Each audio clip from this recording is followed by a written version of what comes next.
इस वक्त उपेंद्र कुशवाहा को समझ में नहीं आ रहा है कि हंसे या रोए।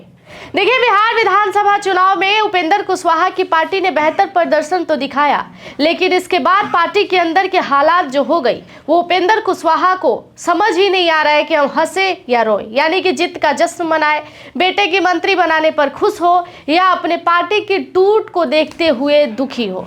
देखिए, बहुत दिनों के बाद आरएलएम ने बिहार में अपना बेहतर प्रदर्शन दिखाया था। अगर इस बार उनकी बेहतर प्रदर्शन ना होती तो शायद एनडीए में जितनी दबदबा उनकी है उतनी दबदबा रह नहीं जाती। लेकिन इस सबको देखते हुए आरएलएम की पार्टी ने साल 2025 के बिहार विधानसभा चुनाव में अपने 4 विधायकों को जिताए और जिताने के बाद वो अपने बेटे को मंत्री भी बनाए। यानी कि उपेंद्र कुशवाहा ने पूरी तरीके से अपना जो पार्टी था, अपना जो परिवार था वो सेट कर लिया।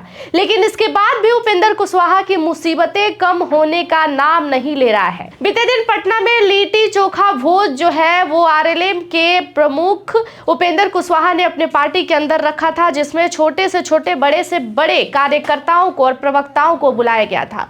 यहां तक कि पटना में मौजूद सभी पत्रकारों को भी इनवाइट किया गया था। लेकिन इस बड़े भोज में आरएलएम के जीते हुए 3 विधायक किसी को भी नजर नहीं आए। दूसरी तरफ ये तस्वीर देख लीजिए, जिसमें नितिन नवीन से मुलाकात करते हुए आरएलएम के 3 विधायक देखे जा रहे हैं, जिनका नाम आलोक सिंह, रामेश्वर महतो और माधव आनंद है। ये तीनों जो है नितिन नवीन के साथ पटना में ही मौजूद थे। लेकिन वहीं दूसरी तरफ पार्टी के अंदर भोज चल रहा था, लेकिन ये जीते हुए तीनों विधायक जो है वो वहां पर मौजूद नहीं थे। उसके बाद राजनीतिक गलियारों में चर्चा तेज हो गई कि आरएलएम के अंदर कुछ भी ठीक नहीं चल रहा है।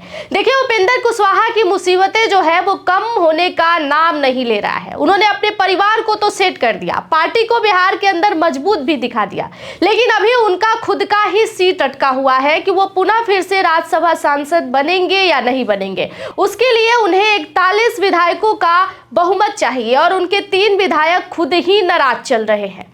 ऐसे में 41 विधायकों का बहुमत जुटाना उपेंद्र कुशवाहा के लिए बहुत मुश्किल है। क्या पता राजद के लोग समर्थन दे ना दे, कांग्रेस के लोग समर्थन दे ना दे, एनडीए के तमाम घटक दल उपेंद्र कुशवाहा को समर्थन देंगे या नहीं देंगे। इस बात से उपेंद्र कुशवाहा बहुत ज्यादा परेशान है कि अपनी सीट जो है किसी भी तरह बचाई जाए। हालांकि जब उन्होंने अपने बेटे को मंत्री बनाया तब ही ये चर्चा तेज हो गई थी कि बेटा तो मंत्री बन गए, लेकिन आप अपनी कुर्सी कैसे बचाइएगा। और बेटा जिस दिन मंत्री बने उसी दिन से लोगों में नाराजगी बढ़ गई कि इस पद के लिए काबिल सिर्फ आपके बेटा ही नहीं थे बल्कि हम भी थे। रामेश्वर महतो बीते दिन एबीपी न्यूज से बात करते हुए कह भी दिए थे कि मेरे अंदर काबिलियत है, हम पढ़े लिखे हैं, हमारे पास राजनीति की अच्छी खासी अनुभव है, हम चाहते थे कि हमें मंत्री बनाया जाए, लेकिन उपेंद्र कुशवाहा ने अपने परिवार को ही बढ़ावा दिया और पार्टी के लोगों के लिए नहीं सोचा। ये नाराजगी उस दिन से लोगों के बीच में सामने आ गई जब रामेश्वर महतो ने खुलकर इंटरव्यू में ये बातें कह दी। और उन्होंने यही नहीं रुका बल्कि पोस्ट के जरिए उन्होंने ये भी कह दिया